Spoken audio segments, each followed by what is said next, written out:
देश की सबसे बड़ी परीक्षा यूपीएससी का रिजल्ट घोषित हो गया है और साहिबगंज की बेटी निहारिका ने बाजी मार ली है।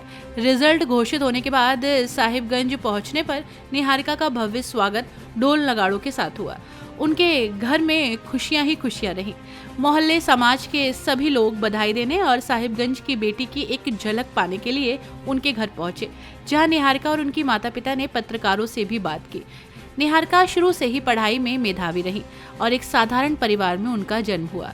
वो अपने दूसरे प्रयास में सफल हुई हैं। निहारिका सिन्हा कुलीपाड़ा निवासी निरंजन सिन्हा और माता शबनम कुमारी की बड़ी बेटी हैं। पिता निरंजन सिंह पेशे से दर्जी का काम करते हैं, जबकि मां स्वास्थ्य विभाग में अनुबंध पर नर्स हैं।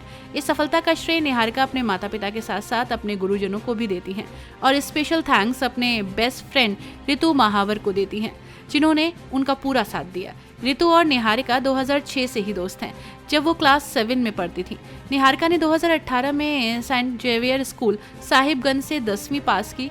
12वीं की पढ़ाई 2020 में जवाहर विद्या मंदिर श्यामली रांची से पूरी की और स्नातक की पढ़ाई राजनीतिक शास्त्र में सेंट जेवियर कॉलेज कोलकाता से 2023 में पास किया। इसके बाद उन्होंने यूपीएससी की तैयारी के लिए दिल्ली जाना सही समझा।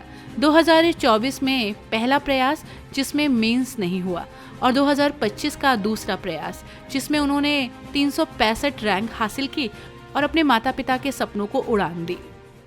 शुरुआत हुई तब से मैंने सिविल सर्विसेज परीक्षा की तैयारी शुरू की। 2024 में मेरा पहला अटेम्प्ट था। मेंस तक पहुंची बट मेंस क्लियर नहीं हो पाया। फिर पापा मम्मी ने बहुत सपोर्ट किया, फिर से कहा कि एक बार फिर से कोशिश करो, पूरी जान लगा दो। 25 में दोबारा अटेम्प्ट दिया, प्रीलिम्स भी हो गया, मेंस भी हो गया। अभी हाल फिलहाल इंटरव्यू था, 3-4 दिन पहले रिजल्ट आया एंड 365 रैंक इस बार प्राप्त हुआ। तो मेहनत सफल हुई, संघर्ष हुआ, फेलियर्स भी थे बीच में, बट फाइनली आज रैंक मिल गई।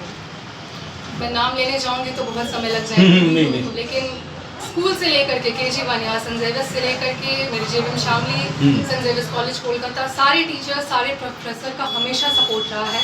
सबने मुझे बहुत प्रोत्साहन दिया है, सबने पुश किया है और अच्छा करने के लिए, एंड तभी मैं आज तक पहुँची हूँ। हमेशा से रहा है, मैं इस मामले में बहुत लकी रही हूँ। मेरे पेरेंट्स ने मुझे अनकंडीशनल सपोर्ट दिया है, कभी कोई रोक टोक नहीं, कुछ नहीं। मुझे स्ट्रीम चेंज करना था 12th के बाद, उसके लिए मुझे पूरी आज़ादी मिली। सिविल सर्विसेज में जाना था, टेक्निकल सब्जेक्ट्स मेरा नहीं था, फिर भी मुझे पूरा सपोर्ट मिला। तो इन्हीं की वजह से मैं यहाँ आज पहुँची हूँ। लोअर फैमिली साथ कठिनाइयों का सामना करना तो पड़ा, लेकिन मेरे पेरेंट्स ने एकेडमिक्स को हमेशा प्रायोरिटाइज किया है। तो जब एजुकेशन की बात आती थी तो हमारे फाइनेंसेस कभी हमारे बीच में नहीं आए। तो इस मामले में मुझे कठिनाइयों का सामना नहीं करना पड़ा, क्योंकि सारा संघर्ष मेरे पेरेंट्स ने खुद कर लिया। अब रुक जा, नहीं मम्मी अभी नहीं रुकना है। और बच्ची मेरी इतना मेहनत की, भगवान का साथ रहा, सबका सपोर्ट बोलिए रहा, जो आज इस मुकाम पे पहुंची। और ऐसा मौका बच्चा हम लोग को दिखे, आज आप लोग आए मेरे घर, इससे बढ़ के और खुशनसीबी से भी मेरे लिए क्या हो सकती है। आज इतने लोग आए हैं बच्चों को आशीर्वाद देने का। अब ये सिर्फ मेरी बेटी नहीं है, पूरे समाज की बेटी है, पूरे देश की बेटी है ना। बस इतना ही मैं कहूँगी। एक निहारिका जी क्वेश्चन छूट गया था। उसकी बच्ची जी निहारिका सिन्हा इस समाज का सम्मान बढ़ाने में हम सबों को काफ़ी मदद की है।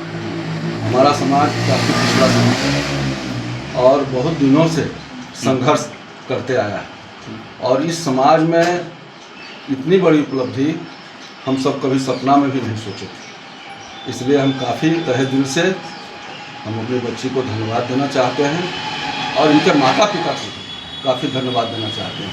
इनके पिताजी से बीच बीच में हमारी बात हुआ करती थी और हम इनके हौसला को हमेशा बुलंद किया करते रहते थे कि नहीं, उसकी भावना को ठेस नहीं पहुँचे। और आज उसका प्रतिफल है कि पूरे समाज की प्रतिष्ठा बढ़ी है। हम काफ़ी तहे दिल से बच्ची को और पूरे परिवार को हम धन्यवाद देना चाहते हैं। Very good.